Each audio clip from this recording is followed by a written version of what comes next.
सारी परेशानियां, जो आपकी सारी मांगे वो एक झटके से पूरी हो जाएगी, क्योंकि जब अस्थायीकरण हो जाएगा तो इन सब का लाभ आपको मिलेगा। आप जिस प्रशासन एडमिनिस्ट्रेशन थे, आपने आपसे 3 दिन का वादा किया, वो आपकी क्यों नहीं सुन रहा है? आपको अपनी बात रखने पे झूठे मुकदमे आपके ऊपर क्यों लगाए जा रहे हैं? आपको जेल में बंद करने का क्यों प्रयास किया जा रहा है? इसमें मुझे ऐसा लगता है कि सरकार ये चाहती है कि आप हार के घर चले जाओ। क्या आप हारने के लिए यहां बैठे हो? नहीं। मैं मानता हूं कि सरकार इतनी आसानी से सुनती नहीं। आप ये महसूस करो, आप सहारनपुर में नहीं बैठे हो, आप बागपत में नहीं बैठे हो, आप मुजफ्फरनगर में नहीं बैठे, आप सिद्धार्थनगर नहीं बैठे हो, आप लखनऊ बैठे हो, प्रदेश की राजधानी है, और यहां से मुख्यमंत्री चंद कदम पर रहते हैं। आप महसूस करो, अगर वास्तविकता में मुख्यमंत्री आपको सुनना चाहते, बहुत जिम्मेदारी से कह रहा हूं, तो 37 दिन वो आपको इस ठंड से लड़ने के लिए यहां बैठने नहीं देते। अगर सच में मुख्यमंत्री आपकी तरफ देख रहे होते, सोच रहे होते, आपकी पीड़ा को समझ रहे होते, तो 37 दिन आपको यहां यूं मरने के लिए नहीं छोड़ते। अगर वास्तविकता में देश में महिलाओं को देवी समझा जाता, तो 37 दिन इन बहनों माओं को यहां जो है कपकपाती ठंड में नहीं बैठना पड़ता। मैं आपको बहुत जिम्मेदारी से बात कह रहा हूं, ऐसे नहीं मानेगी सरकार, लेकिन मानेगी जरूर, इस बात को आप याद रखें। आप एक तारीख तय कर लो, और वो तारीख में यहां हमारे सीनियर लोग खड़े हैं, डॉक्टर आकिब साहब और अमित जी, अनिकेत जी, सौरभ जी, आप इनसे वो तारीख तय करवा के वेरीफाई करवा लो। मैं खुद आऊंगा आपकी लड़ाई को आगे बढ़ाने के लिए, और हम लोग वहीं चलेंगे जहां के बैठे नेताजी को हमारी बात नहीं सुनाई दे रही। और आप विश्वास करो, जितनी तादाद में आप आओगे उससे ज्यादा तादाद में हमारी पार्टी के लोग यहां रहेंगे, आपके पीछे खड़े होकर, और हम लोग आपके साथ चलेंगे, और हम ये बताएंगे कि किस तरह से हक के लिए उठने वाली आवाजों को सरकार कुचलने का काम कर रही है। सरकार को लगता है अगर कुचलने का काम किया जाएगा, जो अपने हक के लड़ रहे, कोई बोलेगा नहीं, तो ये बात गलत है। मैं आपको कहूंगा कि आप अपनी लड़ाई को जारी रखें, क्योंकि ये ऐसे नहीं मानेगी। आप यहां बैठे रहोगे तो नहीं मानेगी। कुछ जा रहा है क्या उनका? भाई अगर उनको कोई परेशानी नहीं हो रही तो फिर आप उनको क्या फर्क पड़ता है? अगर वो इतने सुनने वाले होते तो 37 दिन में सुन लेते, नहीं सुन लेते? अगर किसी मंत्री जी का मामला होता, विधायक जी का मामला होता, किसी अधिकारी का मामला होता, तो 37 घंटे में सुनवाई हो जाती। ये मामला उन गरीबों का है जिनके पेट इस नौकरी से पल रहे हैं। सरकार देने से तो गई, सरकार देने से तो गई, सरकार छीनने पर उतारी होगी। ये है सरकार का सच। अच्छा तो ये होता कि वो आपको कहती कि आप काम पे पहुंचो, आपकी मांगे जायज है, इनको पूरा करके हम लोग देंगे। अच्छा तो ये होता। मैं अभी गया था, कहां, मरीन ड्राइव, वहीं एक कर्मचारी मुझे मिले अभी। जैसे मैं उतरा तो मैंने उनसे पूछ रहा था कि भाई कुछ समस्या अपनी बता दो क्या। तो उन्होंने कहा साहब हमारा धरना चल रहा है वहां। तो मैंने कहा वहां तो मैं जाऊंगा, लेकिन मुझे एहसास हुआ कि इन हालातों में भी हमारे लोग नौकरी करने के लिए मजबूर हैं, और जो आवाज उठा रहे हैं उनका मैंने सुना ट्रांसफर कर दिया गया है। नोएडा कहाँ? बादलपुर, वही नोएडा के पास। चलो वहां तो मैं हूं, वहां तुम चिंता मत करो, वहां की टेंशन मत लो। मगर ये सही नहीं, ये सही नहीं। ये तो दिखावे के लिए सफाई करते हैं, कूड़ा फेंकते हैं और फिर झाड़ू से उसको साफ करके दिखाते हैं। ये है, लेकिन असल ये है जो इस जिंदगी में अपने घर को चलाने के लिए, इस काम को करने के लिए मजबूर। मैं आपकी जायज मांग जितनी भी है मैंने पढ़ी, और मैं आपकी मांगों का समर्थन करता हूं, और मैं आपको विश्वास दिला कहता हूं कि आप एक तारीख तय कर लीजिए। उस दिन ऐतिहासिक आंदोलन होगा, और जो नहीं भी सुनना चाहता उसको आपको सुनना पड़ेगा। क्योंकि एक बेटा होने के नाते, इन माओं का भाई होने के नाते, इनको सड़क पर बैठ के देखना मुझे स्वीकार नहीं। माए सम्मान के योग्य होती, इनका सम्मान होना चाहिए। और ये जो भाई, मैंने अभी पूछा, कोई बागपत वाला यहाँ बैठा है, कोई सिद्धार्थनगर वाला यहाँ खड़ा है, और भी सब लोग पूरे प्रदेश से चल के यहाँ आए हैं। आगे तो नौकरी मिले ना मिले, लेकिन जो है उसको भी छीनने का प्रयास हो रहा। मैं आप सबको विश्वास दिला कहता हूं, आप ये मत समझो ये लोकतांत्रिक देश है, लोकतंत्र है, जनता को सुनना पड़ेगा।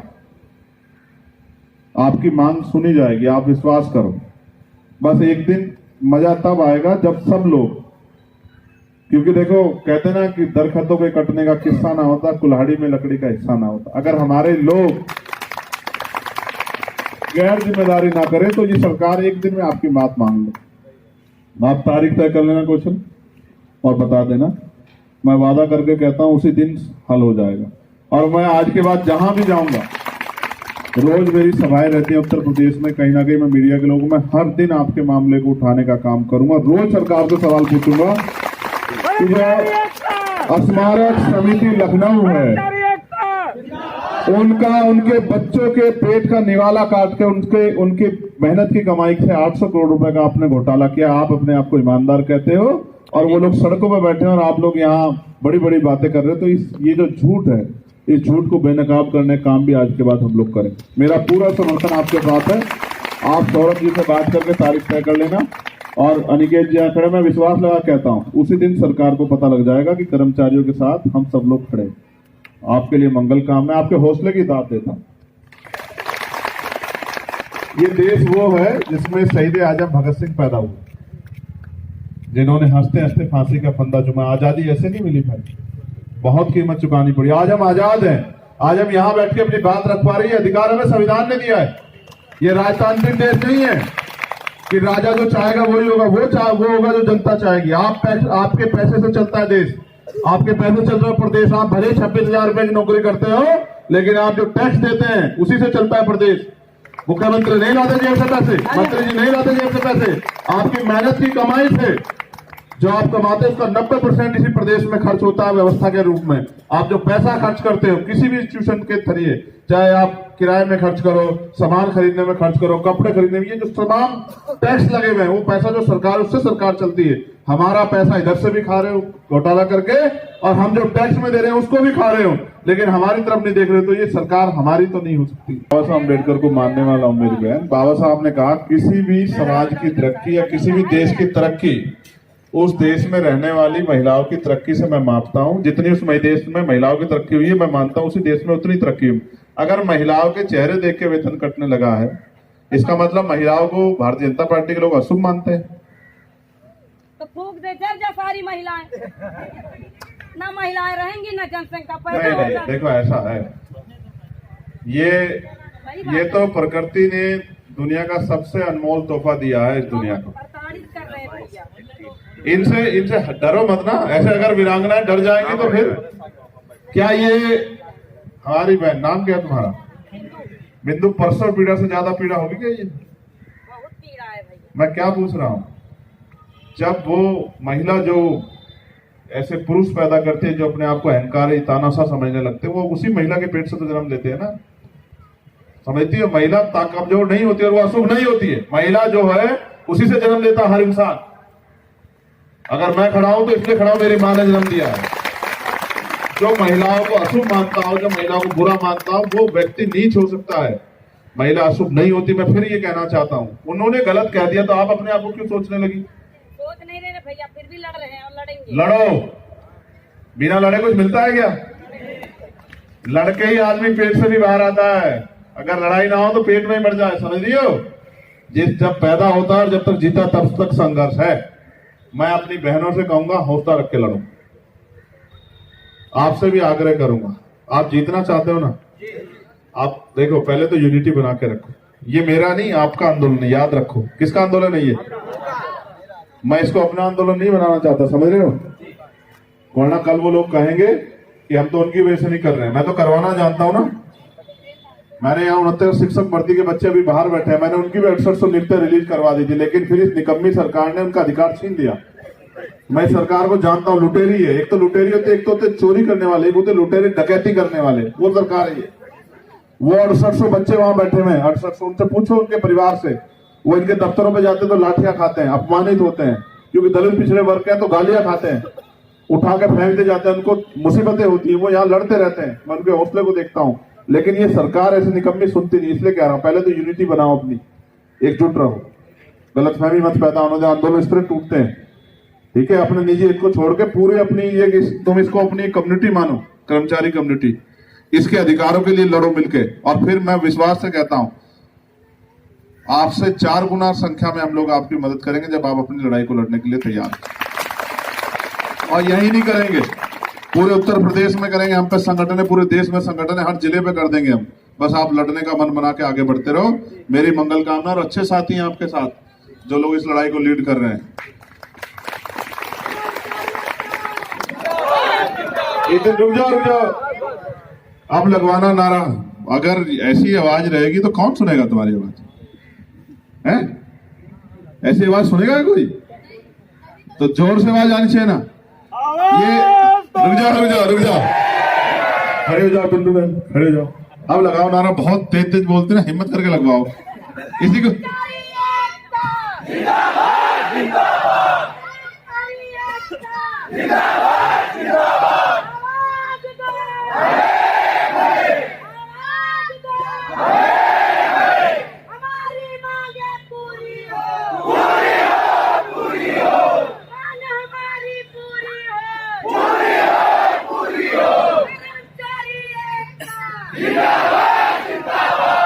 अब मुझे भरोसा हो गया, अब मुझे बहादुर बहन, मुझे भरोसा हो गया कि अब आप लोग जीत जाओगे। मेरी आज की बात याद रखना, मैं जो कहता हूँ बहुत सोच समझ के कहता हूँ।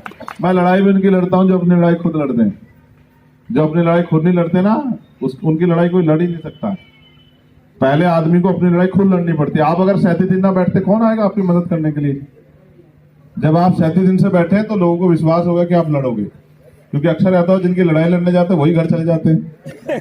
ठीक है, इसलिए आपकी लड़ाई के लिए मंगल कामना है। और मेरा विश्वास, अगले महीने के आधे दिन पूरे होने से पहले आप जीत जाओ। आप तारीख सही तय करना, ठीक है? तारीख तय करके अनिकेत जी से बात कर लेना और सौरभ किशोर जी से बस मुझे बता देना, मैं उस दिन छुट्टी रखूंगा, यहीं आ जाऊंगा। हाँ बस ठीक है, ठीक है। आप सबके लिए धन्यवाद।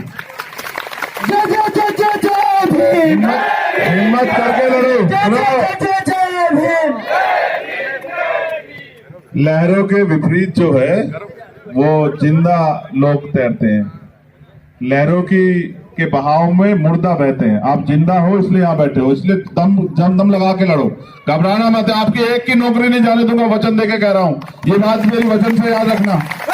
आप में से किसी एक व्यक्ति की नौकरी नहीं जाने दूंगा। जितने सस्पेंशन हुए हैं सारे सस्पेंशन वापस होंगे और आपकी मांगे पूरी होंगी। मेरी बात को याद रखना, कुछ दिन की बात है, बस दम के लड़ो और तारीख तय कर लेना। उस दिन देखना आप तारीख तय करना। और मैं बता रहा हूँ, मुख्यमंत्री आवास के घेराव की तय करना, उस दिन ठीक कर देंगे सब। लोकतंत्र है, आप याद रखना मेरी बात को। और आगे आगे हम रहेंगे लाठी खाने के लिए। हम देखेंगे सरकार की लाठियों में कितना जोर है, ठीक है?